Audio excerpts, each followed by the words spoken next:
Hey everyone, this is Michael from Up and Running Tutorials, and in this video, we'll explore some newer ways of writing CSS in a Gatsby project, known as CSS-in-JS, that make it much easier to confidently add and remove styles from your project.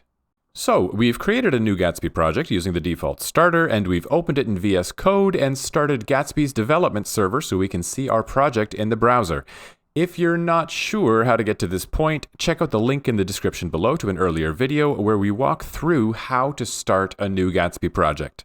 Assuming you've done that, let's talk about how to write CSS in JS in a Gatsby project. The first solution we'll look at is known as CSS Modules. CSS Modules works with Gatsby out of the box. You don't have to install any kind of plugin or change any settings. And they can be a good first step towards combining your CSS with JavaScript because the experience of writing CSS modules is very similar to the experience of writing traditional CSS. To see how this works, let's go to the header.js file. I'm going to open the sidebar. I'm going to go into the components folder and open header.js. And we can see that the header.js file is what creates this purple header that we see on the example site. We can see here that Gatsby has used inline styles in this example component. They've done this to make it easy for you to clear out this markup and its styling all at once. In general, we won't want to use inline styles if we can avoid them, so let's practice converting these styles to using CSS modules instead. So to use CSS modules, the first step is to create a CSS file, and then instead of using the extension .css, we'll use the extension .module.css. That's all we have to do to tell Gatsby to treat that file as a CSS module instead of a normal CSS file. So let's create that file now.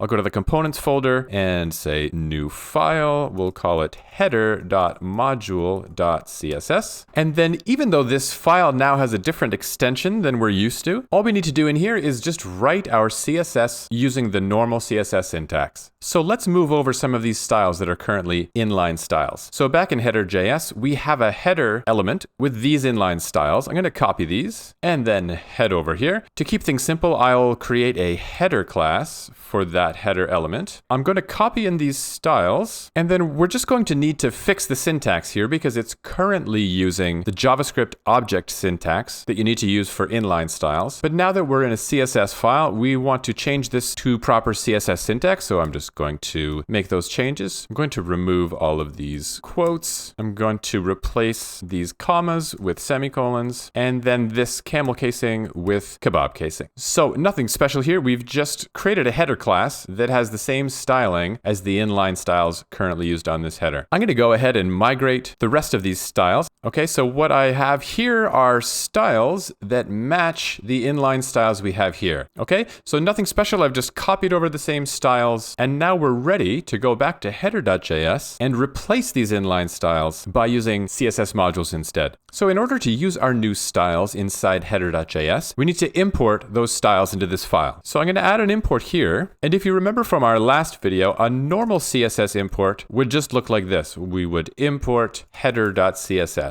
And then that would tell Gatsby to inline these styles in the head of any page that uses this component. CSS modules are a bit different. In this case, we're going to actually name our import, so we can call this anything we want. I'll just call it styles. Import styles from header.module.css. So if we want to see what's in this variable styles that we've just created, we can just log it to the console. So let's do that now. Console log styles. And if I go to the browser and open the dev tools, we can see what styles contains. We can see from these curly braces that styles is an object, and the classes we've written have become keys on this object, and the value of each key is our class name with some extra characters added to it that are going to make sure that it is completely unique across our project. So how do we actually apply these styles? We haven't done that yet. I'm going to start with this header element here, and I'm going to remove the inline styles, so we should see a change in the browser. Okay, we've lost our purple background, and now if we were applying a normal class, we would type class name, and then as a string, we would write the name of the class, right? In this case, we're going to end up using that complicated, automatically rewritten class name that CSS Modules has generated for us. So what we're going to do instead is remove this string and instead use a variable here. And we're going to use the styles object and the header key. When we save this, we get our styles back. And if we go to the browser and inspect this element in the DevTools, we can see that the class that's being used in the browser, header module, header, and then this nonsense that's added to the end to make it unique.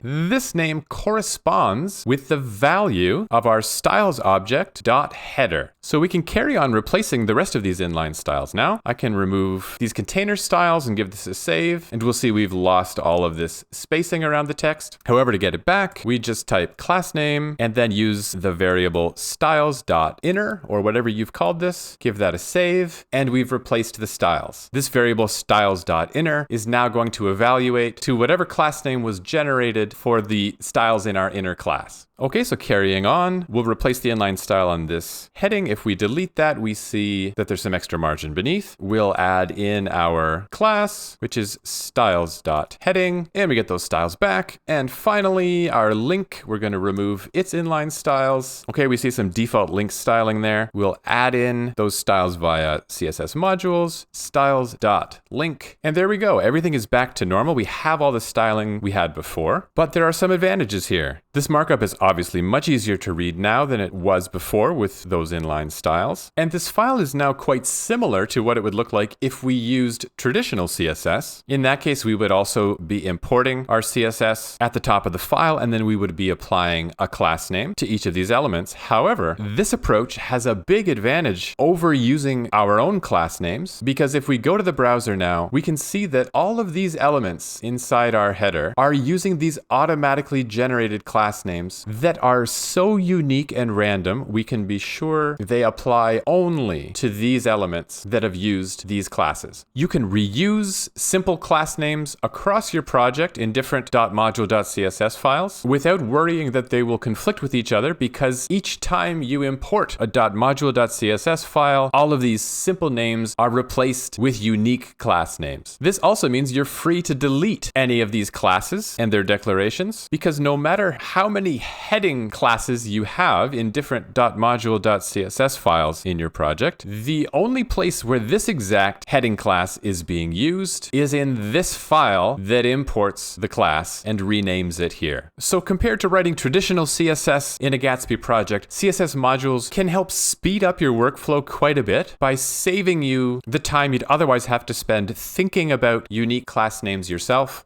We can go even further, though, in using the power of JavaScript to make it even easier to write CSS. One of the things we notice with CSS modules, which is similar to traditional CSS, is that for each component where we have some styles we'd like to apply, we're going to need to create a separate CSS file, which means we're going to have twice as many files, and these folders can therefore start to grow quite long. That's not the end of the world, but it might be more files and folders than we want to look at. There's also still some boilerplate here in that every time we want to apply a style, we need to use this class name attribute and then add this variable name. And we're going to need to keep track of what class names we've used in our module.css file. And if we change what names these classes are using in here, we're going to have to make sure we come back over here and adjust those names. That's not too tough, but it's still an extra step where to some extent, we're still concerned with what class name we're using to style it each time. It would be nice not to have to think about class names at all and just attach our styling to each element directly. Another thing to consider is that because we're still writing our styles in a .css file, we're not able to use JavaScript logic at all in this file. We're still confined to the world of CSS. That can be nice because it's simple and it may be what you're most familiar with. However, we'll sometimes want to change the styling of a component based on actions the user has taken or based on the props that we send to that component. And in those cases, it would be more convenient to have these styles located in our JavaScript file where we have access to the power of JavaScript logic. Luckily for us, there are some great tools that allow us to move all of our styling into our JavaScript files so it can be more dynamic. We're going to look at the most popular one, which is called styled components. In order to use styled components with Gatsby, we're going to need to install a plugin. So let's head over to the Gatsby homepage, and then I'm going to navigate to the plugins page. And Gatsby supports lots and lots of CSS and JS libraries. Another popular one is called Emotion. So if you wanted to use Emotion instead of styled components, they have very, very similar APIs at this point. You would just search for Emotion and then go to the plugin page here and follow its instructions. We are going to search instead for styled, and we can already see right at the top, Gatsby plugin-styled components, very popular with over 165,000 downloads so far. We're going to go to that page. Okay, and once we're here, we're going to follow the installation instructions here and then the configuration instructions here, which are very simple. We're going to ignore everything that's down here in the options area because the plugin works great with the default settings. You can always read on if you want to customize anything further. So let's copy this command up here. So I'm going to head over to my terminal application. I'm using Hyper, and we see here that we have our site running. So I'm going to stop that by hitting Control-C. I'm going to copy in this install command and we'll run it. And once that finishes running, we're going to restart our development server. And once that's ready, we'll head back to our site. Let's have a look at the browser and give that a refresh. Okay, and there we go. And our site is back up and running. And now it should support styled components. So what I'm going to do, I'm going to remove this console log. So we're going to replace these CSS module styles with the styled components way of applying the exact same styling. So to use styled components, we need to import styled from styled components. There we go. And then what styled components does is it ties your styles directly to your components without the middle step of a class name that needs to be created separately and then attached. Your styles are just automatically attached to your component for you. So here's what that looks like. You create a component in a different way than we're used to. For example, const, and then since the header name is already used as a component, I'll come up with something else. Maybe site header. You can name that anything you want. Equals styled. That's what we've imported from styled components. And then here we write the name of the HTML element that we want to render. So in this case, we want to render a header element. So we'll write styled.header. And then we're going to place the styles for this component inside of two backticks like this. This is called a tagged template literal, which is a bit of JavaScript syntax you might not be used to. I've included a link below if you want to read more in depth about how tagged template literals work in JavaScript and specifically how they work in styled components. But for now, just know that this is how you create a styled component. And then in this area here, we write our CSS. So I'm just going to come over here. I'm going to copy the CSS styles that we applied to the header element, and I'm just going to paste them in here. And this time, even though we're in a JavaScript file, we can use normal CSS syntax inside this styled component declaration. We don't have to change it to an object syntax. We can just write CSS how we're used to. And then in order to use this component and the styles that are attached to it, we just need to render it. So instead of this header with this class name styles header, I'm going to remove that class name idea altogether and just replace header with site header. And then if this works, nothing should change. And there we go. So now this header area that has the purple background is created just by us including this site header component or whatever you've named this. We don't need a class name attribute here. We don't need to tell it what classes to add. All of the CSS declarations we've included here when we defined this component are automatically attached. So what does that look like in the browser? Let's have a look here at the site. I'm going to go here, and here is our header element. We see that even though we haven't had to manually attach a class, the styles we've created are part of this automatically generated class name right here, and they've been attached to the header element automatically. So there are a few really nice things going on here. One thing we see is that even though we need to render a header element on the page, we're free to name that element anything we like. Styled Components knows that in the end it's going to spit out a header, but we can call it whatever makes our code the easiest for us to read. So for example, if instead of this kind of unimaginative name, what if I called it purple bar? This can really help make your code a lot easier to read, especially when you have a lot of the same element occurring inside of your markup. If there are, 6 or 7 different divs, it can be helpful to give each div a meaningful name that helps you understand at a glance why it's there and what's inside it. So that's really nice. We don't have to use these naked HTML elements. We can call our components anything we like. And it's also nice that there's far less noise all of a sudden on this element. We don't have this word class name every time By removing that noise, you can make it easier for yourself, especially when you come back to this later, to understand how all of this markup works. So let's take care of this div next. So if we want a styled div, you can call this anything you like. I'll continue calling it inner. So we'll say const inner equals styled, and then the element is going to be a div in this case. I'm going to write these two backticks, and then I'm going to pop over here and copy the CSS that goes with inner. And copy it in, give it a save, and now I can replace this div. So we'll get the class name out of there, and then the div itself will get replaced with inner. And nothing's broken, so everything's working. Okay, next up is our heading. I'm going to say const heading equals styled, and then we want an h1 this time. Okay, and then I'll copy over. We just have this one style that goes with our heading. Here we go, and then this h1, we can remove this class name and replace it with heading. We're getting close. And then finally, we have this link component, which is great because it lets me show you a slightly different syntax that you're going to use when you're styling a custom component instead of styling an HTML element directly. So we'll say const, and then we need a name for this link that doesn't conflict with link. So why don't we say home link? In this case, you can call it anything you want. Styled, and now instead of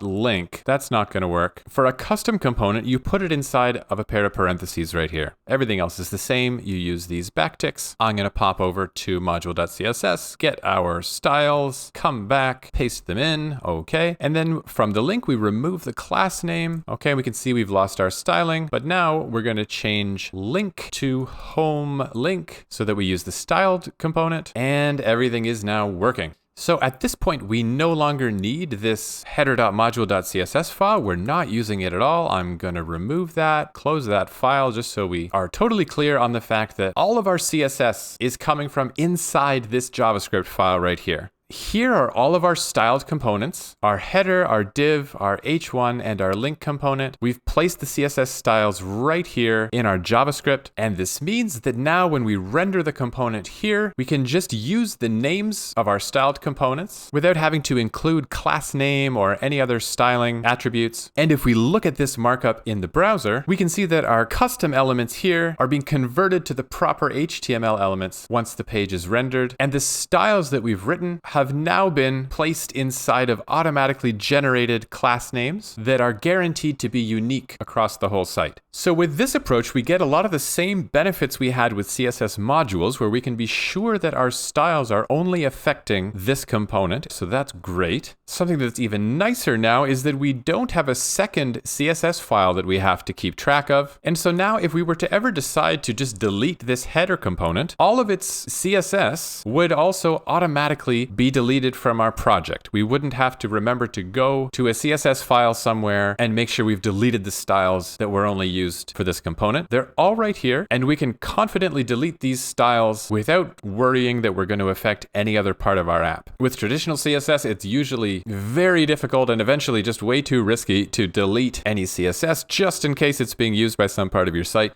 Styled components and other CSS-in-JS libraries like it make it so easy to add new CSS, change the CSS you have, and delete it entirely without worrying that you're going to accidentally break something else in your project. Now, we've seen that in the browser, Styled Components has created some unique classes and attached our CSS declarations to those classes. If you're wondering where the definition for these classes is located, what Styled Components does is in the head of your document. It creates a style tag, and then it places these classes and their declarations in line at the top of your page. So for each file you create that contains Styled Components, you'll have a separate style tag, and it will have all of the automatically generated class names and styles for each component. One of the things the Gatsby plugin does, kind of the main reason we use the Gatsby plugin for this instead of just using styled components directly, is that it makes sure that all of these style elements are generated and inlined in the HTML when we build our site so that they're there immediately when a user visits our site. Without the Gatsby plugin, these style tags would be generated after the user visits the site. So Gatsby and this plugin adds an extra step known as server-side rendering here and makes sure that all of this work is done before the user ever visits your site. Another great thing you'll notice here is that the only CSS that's been included on the page comes from components we've actually used. So let me show you what I mean. If we were to take one of these components and remove it, let's say, for example, that we didn't render this link. So we won't see our text anymore. Now, if we head back to our dev tools, I'm just going to refresh the page, head up to the head of our document, and I'm going to look for that styled components style tag again. Here it is. Now you'll notice instead of 4 classes, we only have 3. And this is because the styles that are attached to this home link component aren't added to the page just because we've defined them here in this file. They only get added to the page if we actually use that component on our site. If you are used to writing CSS, you'll know this is a huge benefit that you don't normally get. If we were to be writing these styles in a normal CSS file, these styles would be included in our page whether or not we ever used the home link class. So in general, over time, you end up loading more and more dead CSS code that you're not actually using. Styled Components handles removing your unused CSS for you. If you don't use the component, it does not add the styles to your page. This means you're always loading only the minimum required CSS, which helps all of your pages load as quickly as they possibly can. So that's just the beginning of what styled components can do to help you write your CSS more effectively. There are many more features that you can explore. I'll leave a link in the description below to the styled components homepage and its documentation. You can adapt what values are used for each CSS property based on the props that are sent into the component. You can easily create a theme with some consistent values that you want to easily reference. You can do a lot more with it, but the main thing I wanted to highlight for you here is how it can solve some of the frustrations you might have encountered with writing traditional CSS. Styled Components removes the whole concept of class names from your code so you can focus on styling your app and let tools like Styled Components automate all of the annoying parts of writing CSS, like coming up with unique selector names. Those are the basics of how you can use CSS-in-JS in a Gatsby project. Hopefully that helps you and gives you an idea of the kind of tools that are out there in the React ecosystem and in the Gatsby plugin library. If you're struggling with any aspect of styling your app, there might be a tool out there that can help solve some of those issues and automate some of the manual tasks that are slowing you down. In the next video, we'll turn our attention to different ways you can add content to a Gatsby project. Until then, thanks so much for watching, and I'll see you in the next video.